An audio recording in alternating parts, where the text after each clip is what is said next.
योगायोग आज सहदेवच्या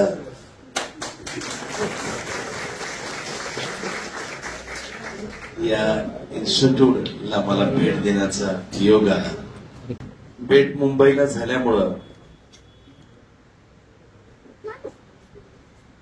त्याचा माझा पहिला परिचय. मला संकटावर मात करणारी माणसं पाहिजे असतात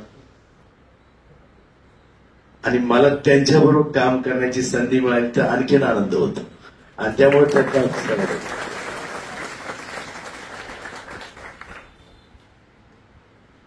एक कष्टकरी शेतकऱ्याचा ऊस तोड्याचा कामगाराचा मुलगा छत्रपती संभाजीनगरीमध्ये येतो आणि लाखो मुलांची उभारणी होतो. असा अंबेजोगाई तालुक्यातून उंबराई येथून आलेला सहदेव केंद्रे तुमची ताकद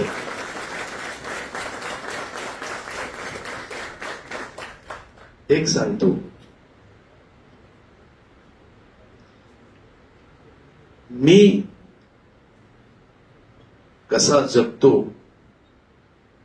याच्यापेक्षा मी जगण्यानं किती जण चांगले जगतात हा विषय फार मोठा आहे आणि तीच भूमिका सहदेवाच्या डोक्यात आहे. आणि म्हणून मी एकटा कमवतो, मी एकटा जगतो याच्यापेक्षा मी कितींना जगवू शकतो, कितींना कामाला लावू शकतो ही भूमिका घेऊन काम करायला सहदेव निघाला.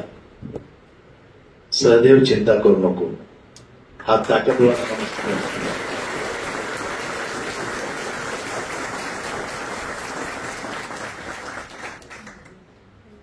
आज सगळं ऐकत असताना विचार आला मी काय कशावर बोलू. कारण सवय उन्हा धुणं काढायची, याच्यावर बोलायचं त्याच्यावर बोलायचं. मी राजकारणी माणूस, कसं चूक चाललंय राजकारणात, काय ते माणसं विरोधाच्या लोकांना बोलायचं.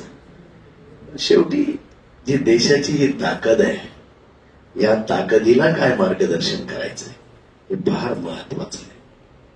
आणि त्यामुळं मित्रांनो, आपण आज या इन्स्टिट्यूट मध्ये आला, इथं काही शिकताय, हे फार छोटस आहे. इथं शिकणं जीवनात बरंच गोष्टी पावला शिकायचंय. त्यामुळं तुम्हाला असं वाटू देऊ नका की आज मी इथे शिकले आणि मला नोकरी मिळाली आणि आता सगळं काही चांगलं झालं, असं काही नाही. सहदेवाने माझा परिचयच दिला नाही.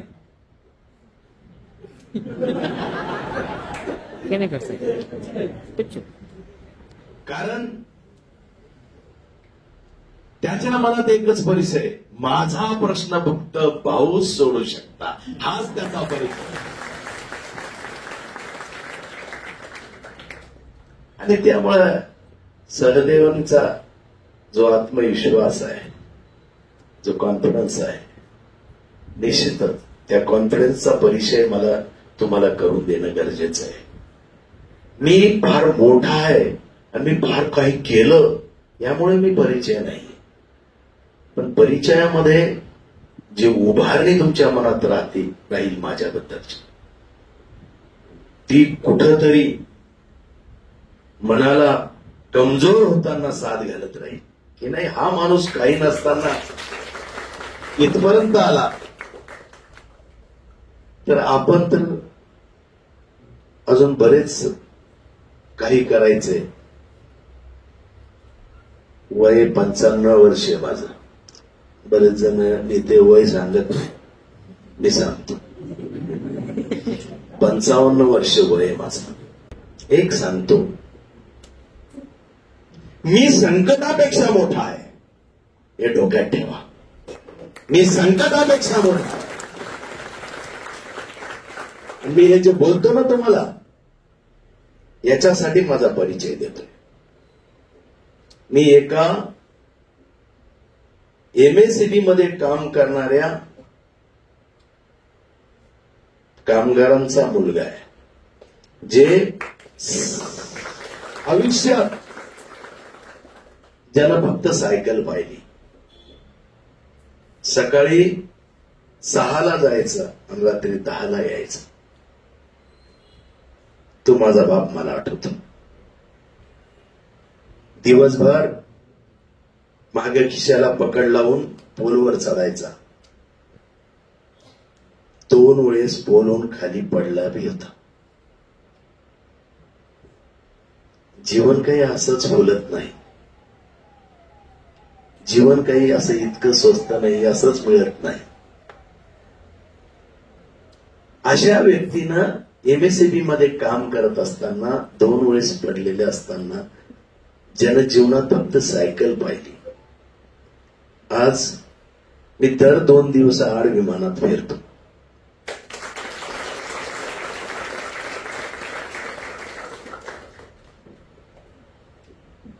प्रवास याच्यासाठी सांगतो, मी मोठा आहे म्हणून नाही, तुम्ही मोठे व्हावे म्हणून सांगतोय.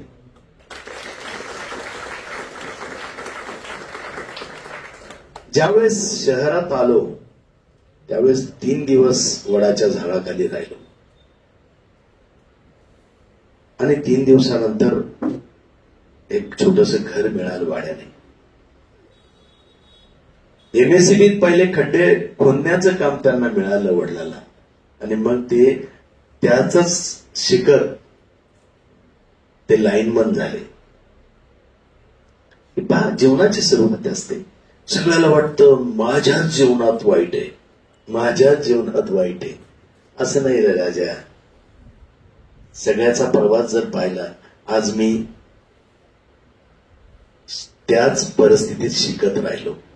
शिकता शिकता काही चांगलं शिकायला मिळेल असं नव्हतं. त्या ज्यातून पण ज्याच्यात शिकलो तितका हुशारही नव्हतो. 10वी नापास झालो होतो. मी 10वी नापास झालेलो व्यक्ती. नंतर ग्रॅज्युएट झालो त्याच्या सहाऱ्यानं. कारण मला खोटं बोलणं जमत नाही. का जमत नाही? आता माझ्याजवळ काय नाही तरी खोटं बोलायचं किती दरिद्रपणा आहे. ज्याच्याजवळ सगळं असून त्याला खोटं बोलावं लागतं, त्याच्यासारखा भिकारी दुसरा कोण नाही. आणि त्यामुळं मी बऱ्याच वेळेस म्हणतो, मला खोटं बोलायची गरज नाहीये. जेवण मिळतं 2 वेळेस, सगळं काही आहे, आणि तरी मी खोटं बोलत राहायचं. अशी बरीच माणसं आहे आयुष्यात, मोठी माणसं आहे. जवळ गेल्यानंतर कळतात ही खूप लहान माणसं आहे. आणि जे माणसं छोटी वाटतात, गरिबीतली वाटतात, त्यांच्याजवळ मी बसलेलो आहे. इतकी उदुंग असतात, इतकी उंच असतात, फाटलेली माणसं, गरिबीतली माणसं. तेव्हा मन असं ताकदवान होऊन जातं की इतका फाटलेला माणूस, इतका गरीब माणूस, किती उंचीचा, किती उंच मनाचा माणूस आहे, किती मोठ्या दिलाचा माणूस आहे. हे जीवन आहे. त्यामुळं आपण सगळं काही असताना जर पॉझिटिव्ह नसलो, आज मित्रांनो फार कमी लोक याच्यात असतील की ज्यांना एखाद्या शरीराचा पार्ट नसेल, आवड नसेल, परंतु सगळ्यांना सगळं काही आहे असं मला वाटतं. मी शनी मंदिरासमोर नारळ विकणारा व्यक्ती रे, कारण मी वाणी माणूस आहे. माझा नारळाचा, लोक आमचे नारळ, फुलं, हार ते विकतात. आणि त्यामुळे सहदेव मला अजून आठवतो, मी गुलमंडीवर शनिवारी, गुलमंडीवर संध्याकाळी आणि सकाळी शनी मंदिरात मी 1 पोतं आणि 100 नारळ घेऊन बसायचो. मला अजून तोही दिवस आठवतो. मला वाटलं होतं दुसरं काहीच नाही माझ्या जीवनात. ते नारळ घेऊन बसायचो, पोतं नारळ झालं, काल निर्णय कॅलेंडर सकाळीच, पेपर टाकायचो, काल निर्णय कॅलेंडर वाटायचो. हे बऱ्याच जणांना माहीत नाही, पण आज मी याच्यासाठी सांगतो की राजा हो, आपण माणसं होतो, परिस्थितीवर मात करणारी माणसं आहे. संकट से मैं बड़ा हूं, काल कपाल पे लिखता मिटाता जाता हूं, नया गीत गाते जाता हूं. अरे हम ताकद आहे, या देशाची ताकद आहे रे तुम्ही. इतक्या नका गळून पडू, देशाची ताकद आहे तुम्ही. आणि मला त्या भावना आहेत, त्या चेतना आहेत मला माझ्यामध्ये. आणि मला माहित आहे आज मी सहदेवाचं काम सहदेवाकडे पाहून नाही करत, सहदेव बरोबर किती जण आहेत त्या गोष्टीकडे पाहून करतोय. सहदेव एकटा नाही चाललाय, सहदेव बऱ्याच जणांना घेऊन चाललाय. निवडणूक 5,000 रुपयात झाली माझी. मी निवडणुकीत कसा उतरलो आता ही महत्वाचे. नापास झालो, बापानं मारलं. शिकतो काय याच्यापेक्षा भाव काय तुमचा लय महत्वाचा आहे. तुमचा भाव जर तुम्हाला कळाला की मी या भावाचं म्हणजे भावनेचा आहे, आणि त्या भावनेनुसार आम्ही काम करत गेलो, आम्ही समर्पित होऊन काम केलं. आणि समर्पित होऊन काम करता करता जेव्हा निवडणूक पहिली लागली, 23वे वर्ष माझं, वयाच्या 23व्या वर्षात भाजपमध्ये काही कॉम्पिटिशन नाही. तेव्हा कोणीच कोणाला भाजपमध्ये काहीच काम नव्हतं, कोणीच विचारायचं नाही आम्हाला. पण एक आहे, लोकांना माझे प्रामाणिकता आणि भाव दिसला. मी 23व्या वर्षी निवडणूक निवडून आलो, 23व्या वर्षी नगरसेवक झालो. त्यावेळेस काहीच कळत नव्हतं, वयाच्या 23व्या वर्षी नगरसेवक झालो. आणि मग 23व्या वर्षी नगरसेवक झालो, 27व्या वर्षी उपमहापौर झालो. भारतीय जनता पार्टीने पाहिलं की कसून लढलेला संजय मला परत स्वीकृत सदस्य केलं त्याच्याबरोबर पक्षानं. नगरसेवक केलं, कारण संघर्ष ओतून केला ना. काय किती लढाई, 31 केसेस आहे माझ्यावर अजूनही. माझा बायकोचा पासपोर्ट झाला, विजा झाला, माझा नाही झाला.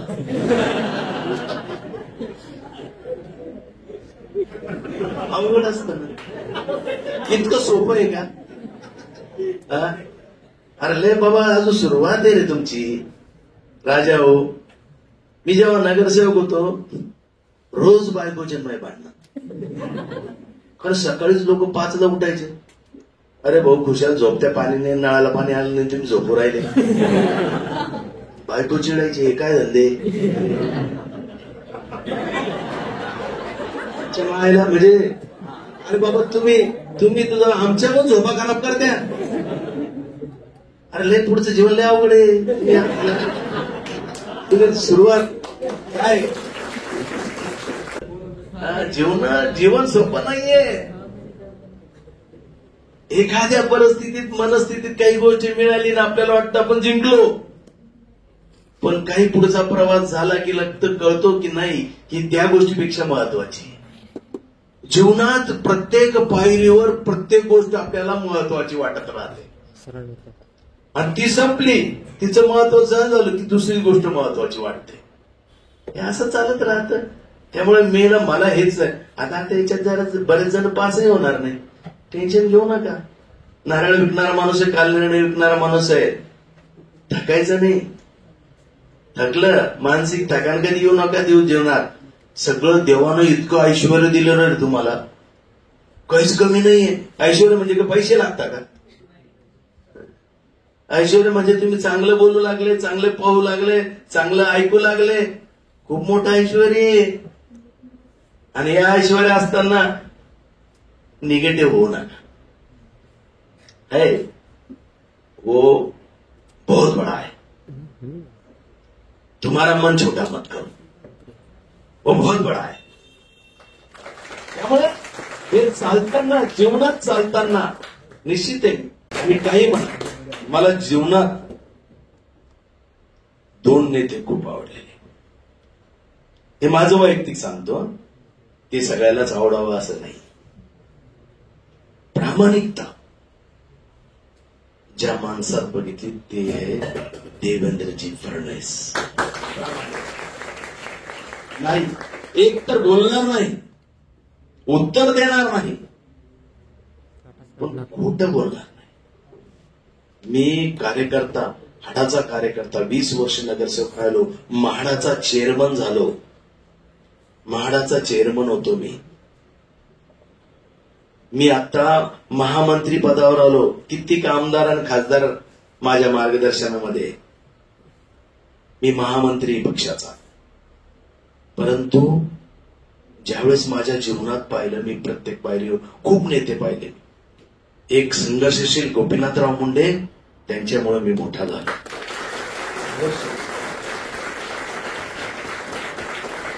त्यांना मला आयुष्यात संघर्ष शिकवला. गोपीनाथरावने मला आयुष्यात संघर्ष शिकवला.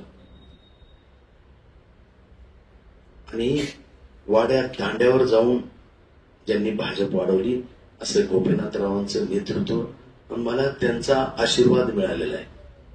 आज मी पाहतो, आज ते नाहीये, परंतु एक सांगतो, त्यांनी वाढवलेली भाजप कोणी संपवू शकत नाही. वाड्यात तांड्यावर त्यांनी भाजप नेली, वाड्यात तांड्यावर नेली. मी भाजपचं भाषण नाही करत. केवढा मोठा संघर्षशील माणूस, केवढं मोठं व्यक्तिमत्व गोपीनाथराव.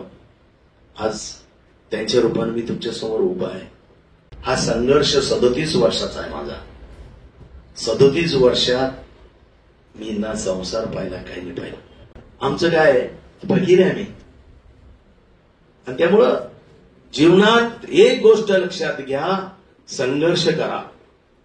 आणि जीवन जगताना एक लक्षात घ्या, जितक्या गरजा कमी करता येईल तितक्या गरजा कमी करा रे राजा हो, समाधानी होशाल. मला लवकर उठता येत नव्हतं, म्हणजे घरात झोपलेले सगळे, मला वार्डात जायचं असायचं. मध्ये मी 2 रूम मध्ये राहायचो, गरम पाणी करायचं, ते उठलं की परत सगळे जागाजोगी होतील, म्हणून मी थंड्या पाण्याने आंघोळ करायची सवय लागली मला. कारण गरजा कमीच करत चला आयुष्यात, समाधानी होशाल. गरजा कमी करत चला, जितक्या गरजा कमी करत चला. सकाळपासून चहा पित नाही, जेवण करतो, लाईट 2 वाजता केलं, काही खाल्लं, लाईट खाल्लं, 7 वाजता पोटभर जेवतो. काही नाही, जीवनात गरजा जितक्या, आता माझं वय झालं म्हणून सांगतो, तुम्ही जेव्हा ठीक आहे, पण कसं आहे, आता माणसाने वयानुसारही जगायला शिकलं पाहिजे. 55 वर्षानंतर किती जेवलं पाहिजे, काय जेवलं. आता जीवन जगताना तुम्ही हे बघा, आपण आज हे सगळं खटाटोप कशासाठी करू लागलो? पोट भरण्यासाठी का कशासाठी? पोट भरण्यासाठी ना. किती चूक आहे? नाही, जगण्यासाठी, चांगलं जगण्यासाठी. पोट भरणं तर कुठेही होऊ शकतं. चांगलं जगण्यासाठी आपण करतोय. आणि जो चांगलं जगू शकत नाही तो नीट जेवू शकत नाही, बरं का. त्यामुळं चांगलं जगायला लागलं की आपोआप सगळ्या गोष्टी चांगल्या होतील. जेवण चांगलं होईल, झोप चांगली होईल. झोप पण काय लागत नाही,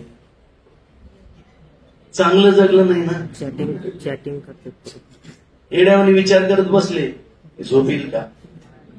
मोबाईल पाहत बसले, नको दे.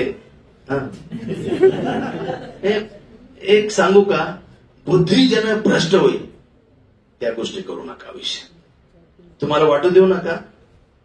एक ठराविक वयापर्यंत असतंय, पण जे जीवन आपलं चांगलं घडत जातं ना, ते आतापासून आहे, तुमच्या वयापासून.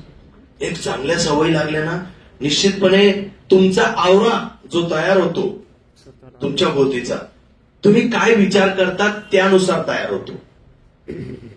जो भोवतीचा आवरा असतो आणि समोरचा व्यक्ती मग तुमच्याशी वागताना कसं वागायचं, हा त्याची ऊर्जा वेगळी काम करते. मग तुमचा औरा पाहून वागले जातं समोरचा व्यक्ती.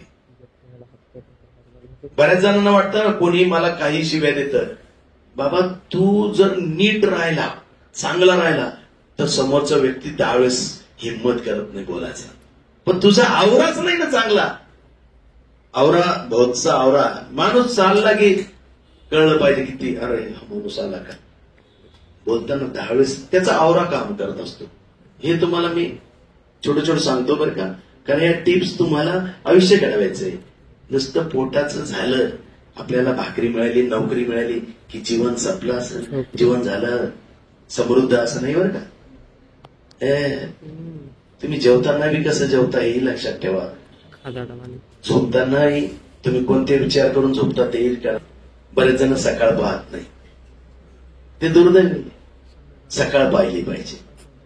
आयुष्यात क्षणाक्षणाचा आनंद घेता आला पाहिजे. आणि तो आनंद काय, मला नोकरी नाही कसं करायचं, हा आनंद आहे का. नाही. आता जेवताना तरी एखाद्या चटणीची चव कळालीच पाहिजे ना. ते काय खातं कधी कधी त्यालाही कळत नाही. तसंच झालंय आमचं. कारण ते त्याच्यातलं सगळं आनंदच गायब जात आहे. हॅपी हॉर्मोन्स त्याला म्हणतात. ज्याच्यात हॅपी हॉर्मोन्स निर्माण नाही क्रिएट करू शकत नाही तो निगेटिव्हला जातो, नकारात्मक मानसिकतेकडे जातो. ज्याला हॅपी हार्मोन्स क्रिएट करायची सवय लावा जीवनात. हॅपी हार्मोन्स क्रिएट कर. जगात खूप सुख आहे. एखाद्या वेळेस जीवनात शांत बैसभर जाऊन पक्ष्याचा आवाज ऐक. कधी पक्ष्याचा आवाज ऐकला का. पक्षीच नाही दिसत काय आवाज. शांततेने नाही, गर्दीत नाही. आता चिमण्याचा तर आवाजच नाही मिळत मला. कोंबडीच ऐकलंय आम्ही. गायबच झाल्या जीवनात. कधी कधी फुलताना बघा. मी हे जे सांगू लागलो ना हे तुमच्या जीवनासाठी आहे. कारण तुमचं हृदय इतकं निगरगट्ट नका करू. त्याला चेतना राहू द्या, भावना राहू द्या. ह्या जिवंत असल्या पाहिजे. आणि त्यामुळे जीवनात जगताना एक लक्षात घ्या, मी आज सांगतो, समंजसपणा तुमच्यात येणं फार गरजेचं आहे. समंजसपणा म्हणजे त्याला इंग्रजीमध्ये मॅच्युरिटी म्हणतात. ज्याच्यात मॅच्युरिटी लवकर येत नाही ती माणसं जीवन अर्ध हरवून बसलेली असतात. नंतर त्याला कळतं अरे यार आपलं राहून गेलं, आपण असं वागलो असतो तर. आयक्यू, ज्याला समंजसपणा येतो त्याचा आयक्यू वाढतो. आणि ज्याचा आयक्यू वाढला ना त्याची प्रगती असते बरं का खूप. आयक्यू वाढवून घ्या. अरे हे छोट्या छोट्या गोष्टी. आता हे तुमचं वय आहे, तुमचे अवयव फार चांगल्या अवस्थेत आहे. त्यामुळे तुम्हाला लवकर ग्रास्पिंग पॉवर, आयक्यू, समंजसपणा हे तुमचे खऱ्या अर्थाने तुमच्या या ताकदी आहे. ह्या डेव्हलप आता नाही केलं ना 40 वर्षानंतर डेव्हलप नाही होत बरं. 40-42च्या पुढे गेले, 45च्या पुढे गेले की डेव्हलप नाही होते. हे आता वय 16 वर्षानंतर चालू होऊन जातं. आयक्यू, समंजसपणा, ग्रास्पिंग पॉवर या गोष्टी ज्या महत्वाच्या आहेत त्या आल्या पाहिजे जीवनात. आणि म्हणून याच्यासाठी काय केलं पाहिजे. माय माती आणि माय भाषा. माझी माय, तिची नाळ कधी जीवनात तुटू देऊ नका. आपल्या मायेची बापाची. मायरूपी बाप असतो म्हणून माय म्हणतो. माय, माती आणि मातृभाषा याची नाळ आयुष्यात तुटली नाही पाहिजे. तुम्हाला माहितीये का ज्याला माय समजली नाही त्याला आयुष्य समजलं नाही. ज्याला माती कळली नाही आपली त्याला देश कळला नाही. आणि ज्याला मातृभाषा कळली नाही त्याला जीवन कळलं नाही. फार महत्वाचं. त्याच्यामुळे ही नाळ कधी तुटू देऊ नका. आपण किती जीवनात मोठं झालं तरी. आणि शेवटचं सांगतो, चांगल्या जगण्याचा ग्रास्पिंग पॉवर वाढवणे, आयक्यू वाढवणे, समंजसपणा, मॅच्युरिटी वाढवणे, याच्यावर एकच उपाय आहे तो म्हणजे मेडिटेशन. आणि या वयात जर तुमची मेडिटेशन जर तुम्हाला सुरुवात झाली तर तुमचं हे बघा, जगणं सोपं आहे, मरणं अवघड आहे. अरे बापरे. आज इतकं तुम्हाला यातना वाटतं ना, ह्या आनंददायी यातना आहे. असं का? पण मरण्याच्या उंबरठ्यावर ज्या यातना येतात, ज्याचं मरण नीट नाही झालं, त्याचं जगणं काही कामाचं नाही. हे कशासाठी म्हणतो? मन निर्मळ होण्यासाठी. ज्याचं मन निर्मळ आहे त्याला मेडिटेशन लवकर जमेल. ज्याचं हृदय साफ आहे, बऱ्याच भावना आहेत, चेतना आहे, खूप चांगलं, खूप रडा, खूप रडलं पाहिजे आयुष्य. मुलांना सांगतो, मुली खूपच रडतात, त्यामुळं त्या लवकर, सगळ्यात स्त्री ही जास्त ताकदवान आहे. पृथ्वी तलावर सगळ्यात ताकदवान गोष्ट कोणती? तर स्त्री आहे. स्त्री का? ती लवकर वॉशआउट होऊन जाते आतून. खरे राव. माणसं लवकर होत नाही. तुम्हाला सांगतो, मित्र चांगले तयार करा, दुःख सांगता आलं पाहिजे. कारण त्याच्यामुळे काय होतात? आजार कमी होतात. दमन ज्याच्यामध्ये जास्त आहे, वासनेचा असो का दुःखाचा असो किंवा एखाद्या हर्षाचं, आनंदाचं असो, हे दबलं नाही पाहिजे हृदयात. हे स्वच्छ पाहिजे बरं का आतून सगळं, तर माणूस छान जगू शकतो. नाही तर दमन ज्याच्यात आहे तो माणूस BP, sugar, kidney, brain attack, हे सगळं दमनमुळे होतं. आपल्याला वाटतं खाणं बिणं काय नाही, तुम्ही रोज कसा विचार करतात त्याच्यावर आजार होतात. सगळे म्हणतात 40 नंतर शुगर लागणं योग्य आहे, 50 वर्ष लागणं नाही. भाऊ, तू जे केलं ते वापस द्यावं लागेल ना, कर्माचे बळ आहे ना. हे बीपी, शुगर सगळे कर्माचे बळ आहे बरं का. हा ठीक आहे, बायचान्स असतं ज्यांना पारंपरिक आहे, पण तुम्ही चांगले बोलले, हृदय नेहमी साफ ठेवलं तर आजार कमी होते. मेडिटेशन केलं तर समंजसपणा वाढेल, ग्रास्पिंग पॉवर वाढेल, IQ वाढेल. प्रगतीमध्ये सगळ्यात मोठा वाटा मेडिटेशनचा आहे. आणि त्यामुळं स्वच्छ राहा, स्वच्छंद जगा, खूप हसा. जिथं हसू येतं ना तिथं असं वाटू देऊ नका, लाज वाटू देऊ नका. खूप पोट भरून हसा. दिवसातून किती असतात ते बघा. हॅपी हॉर्मोन्स त्याच्यामुळे क्रिएट होतात. नाग असू नका, पण हसण्यासारख्या गोष्टी जीवनात घडल्या पाहिजे, हसलं पाहिजे, जोक झाले पाहिजे. हे खळखळतं आयुष्य, खळखळतं आयुष्य घडवू नका करू. खळखळतं ठेवा, निर्मळ ठेवा आणि निर्मळ जगा. जय श्रीराम.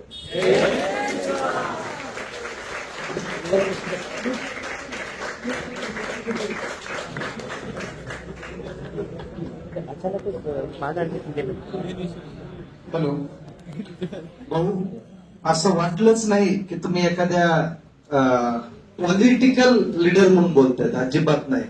प्रत्येकाला आपले पॅरेंट्स बोलतात, इतकी भावना सगळ्यांच्या मनात तयार झाली. एवढं सुंदर, छान, आणि भाऊंनी एवढं मोटिवेट केलं.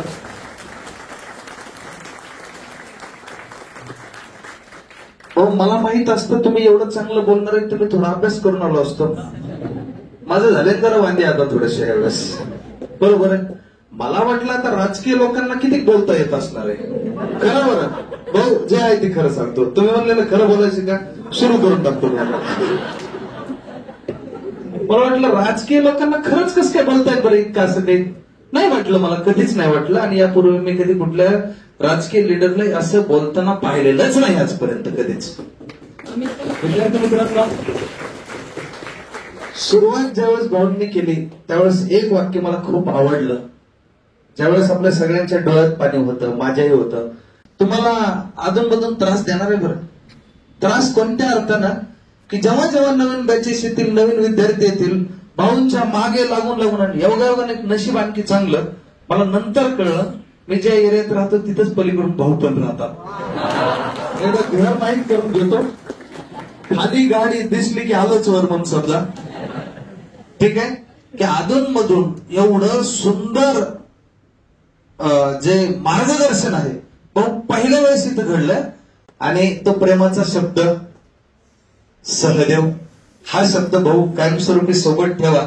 सगळ्यात सुरुवात करताना भाऊ एक वाक्य बोलले बघा, आपल्या समोर ज्या आलेल्या अडचणी आहेत ना त्या अडचणींपेक्षा आपण खूप मोठे आहोत हे स्वतःला सांगा. आणि ही सत्य परिस्थिती आहे की त्या अडचणीपेक्षा आपण मोठे येतं. त्याच्यावरती त्यांनी इतकं मोठं मार्गदर्शन केलं आणि खूप चांगल्या पद्धतीने आपल्याला त्या त्रासातून जाचातून आपल्याला बाहेर काढण्याचा 100% भाऊंनी प्रयत्न केला. माझ्याही पेक्षा खूप चांगलं. मी जरी रोज तुम्हाला सांगत असलो तरी त्यांनी एकाच दिवसात येऊन म्हणजे एकाच ओव्हरमध्ये 6 षटकार मारून रन रेट सगळं बराबर करून टाकलंय. एवढं मी तुम्हाला सांगतोय.